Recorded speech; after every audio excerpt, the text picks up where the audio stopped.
भगवान कृष्ण की भक्ति के बहुत सारे उदाहरण आपको देखने को मिलेंगे, लेकिन सबसे बड़ा उदाहरण हमें मीराबाई के रूप में देखने को मिलता है। वैसे तो आज भी भगवान कृष्ण के बहुत सारे भगत हैं, आप लोग लड्डू गोपाल वगैरह देखते हैं, लेकिन सबसे ऊंचा नाम अगर किसी का है तो वो मीराबाई का है। मीराबाई का जन्म मेड़ता के अंदर हुआ था, रतन सिंह के घर। उनके दादाजी भगवान कृष्ण के बहुत बड़े भगत थे और रोजाना भगवान कृष्ण की पूजा करने के लिए जाते थे, और मीराबाई अपने दादाजी के साथ जाती थी। एक दिन एक बारात वहां से गुजर रही थी, तो उनके दादूजी ने सोचा कि थोड़ी देर रुक जाते हैं, बारात जाने के बाद यहां से जाएंगे। जब मीराबाई ने अपने दादाजी से क्वेश्चन पूछने स्टार्ट किए कि दादाजी ये क्या है, तो दादा ने बताया बारात है, शादी है, किसकी है, सभी क्वेश्चन जैसे बच्चे करते हैं अक्सर। उन्होंने बहुत सारे क्वेश्चन किए, उनके दादाजी ने हर एक क्वेश्चन का जवाब दिया। लास्ट में मीराबाई जी पूछती हैं कि मेरी भी शादी होगी? बोले हाँ तुम्हारी भी शादी होगी। बोला किसके साथ होगी? अब दादू जी के पास कोई जवाब नहीं था, तो उन्होंने इशारा करते हुए भगवान कृष्ण की तरफ बोला भगवान कृष्ण से आपकी शादी होगी। ऐसा बताते वो पल था जब मीराबाई ने भगवान कृष्ण को अपना पति मान लिया था। अब वो वापस अपने घर आ गई, घर के अंदर जीवन यापन किया, लेकिन समाज के अंदर रहते हुए उनके पिताजी को निर्णय लेना पड़ा कि इसकी शादी तो एक लड़के के साथ की जाएगी। तो राणा सांगा के लड़के हैं भोजराज, उनके साथ उनकी शादी की गई। भोजराज के साथ उन्होंने अपना जीवन व्यतीत किया। अब भोजराज जो है वो बहुत अंडरस्टैंडिंग हस्बैंड है। जैसे जैसे मीराबाई बोलती थी उन्होंने सारी बातें मान ली कि ऐसे ऐसे मैं भगवान कृष्ण से प्यार करती हूँ। अब भोजराज के दोस्त भोजराज को जलाते थे कि यार तू कैसा आदमी है, तेरी पत्नी तुझसे ज्यादा भगवान कृष्ण से प्यार करती है। तो भोजराज ने कहा तुम ये देखो कि मेरी पत्नी भगवान के साथ प्यार करती है। अब यदि मैं जीत गया तो ऐसा बोलेंगे भगवान कृष्ण को हरा दिया, और भगवान जीत गए तो भगवान है, एरे गेरे किसी से तो प्यार नहीं कर रही ना। तो ऐसे करके भोजराज बहुत सटीकता से सभी के जवाब देते थे और वो बहुत प्रचलित भी थे। अंत में भोजराज की मृत्यु हो जाती है। मृत्यु के बाद मीराबाई को सती के लिए उनके पास लेकर जाया जाता है कि इनको इनके साथ लाया जाएगा, लेकिन मीराबाई ने मना कर दिया कि मैं तो भगवान कृष्ण के साथ विवाहित हूं, मैं इनके साथ कैसे सती हो सकती हूँ। अब वो राणा सांगा के लड़के की पत्नी है। इतनी बात बोलने के बाद किसी के ये हिम्मत नहीं हुई कि वो आगे बोले, और उन्होंने विधवा के रूप में अपना जीवन व्यतीत करने के लिए बोला गया उनको।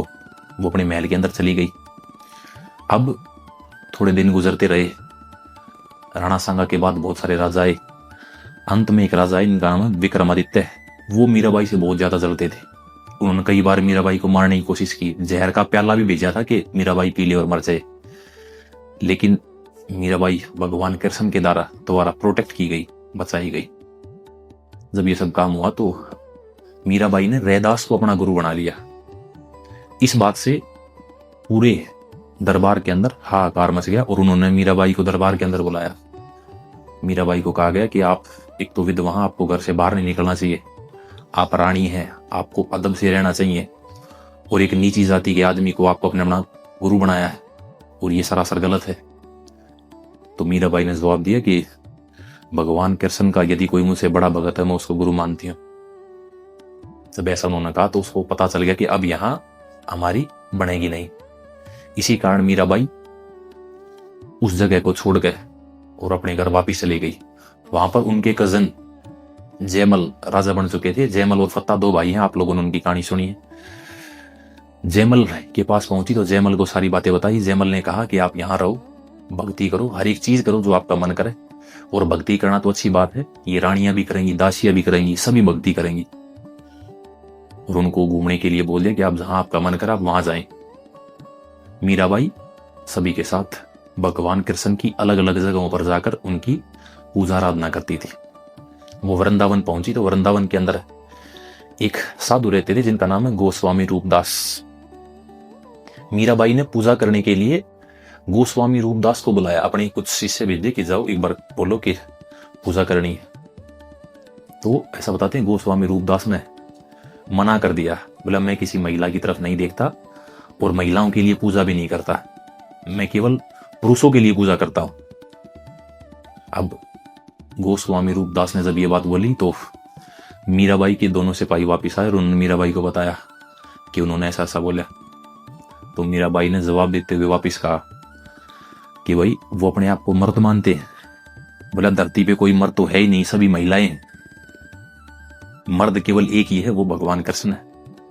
जब ये बात 2 सिपाहियों को बोली तो वो सिपाही वापिस गए, वो स्वामी रूपदास को बताया तो रूपदास ने ऐसा बताते हैं कि वहीं से दंडवत प्रणाम कर दिया था कि भाई भगवान कृष्ण की इतनी बड़ी भगत, जिसको केवल एक ही मर्द पूरी दुनिया के अंदर दिखाई दे रहा है, वो आए, उन्होंने पूजा की। उसके बाद मीराबाई वापिस अपने घर पहुंची। उसके बाद अंतिम जीवन के अंदर मीराबाई ने द्वारका, गुजरात जाने की सोची। वो द्वारका चली गई और उनके जाने के बाद जयमल के राज्य के अंदर सूखा और अकाल आ गया, बहुत सारी बीमारियां फैल गई। जब ये सब चीजें हुई तो लोगों ने बैठकर विचार विमर्श किया कि ऐसा क्यों हुआ। तो बहुत सारे व्यक्तियों ने रीजन दिया कि ये सब मीराबाई के कारण हुआ। मीराबाई सुख और खुशी है, जब वो ही यहां से छोड़कर चली गई तो यहां कैसे सुख आएगा, कैसे खुशी आएगी। तो जयमल ने निर्णय किया कि 2 पंडितों को भेजता हूं, उनको बोलता हूं कि वो मीराबाई को लेके आए। 2 पंडित द्वारका पहुंचे मीराबाई को लेने के लिए। जब वो मीराबाई को लेने के लिए पहुंचे तो मीराबाई ने आने से मना कर दिया, लेकिन उन पंडितों ने हट करी, जिद करी कि अगर आप हमारे साथ नहीं चलेंगे तो हम भूखे प्यासे रहकर यहीं अपने प्राण त्याग देंगे। अब मीराबाई ने कहा कि मैं भगवान कृष्ण से पूछ के आती हूँ, उसके बाद मैं आपके साथ चलूंगी। ऐसा बताते कि मीराबाई जब भगवान कृष्ण के मंदिर के अंदर पहुंची और भगवान कृष्ण से कहा कि मैं जाना तो नहीं चाहती, लेकिन ये आए, अगर ये मर जाएंगे तो मेरे को श्राप ज्यादा लगेगा और ये मेरे को ले जाना चाहते हैं, मैं जाना नहीं चाहती।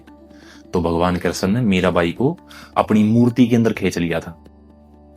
अब वो पंडित देखने के लिए आई, भगवान कृष्ण से पूछ रही है कहां भगवान कृष्ण। तो ऐसा बताते हैं उन पंडितों ने मीराबाई की चुन्नी को भगवान कृष्ण की मूर्ति के अंदर जाते हुए देखा। वहीं से ये कहावत प्रचलित हुई कि भाई मीराबाई को भगवान कृष्ण के अंदर समाहित होना पड़ा था।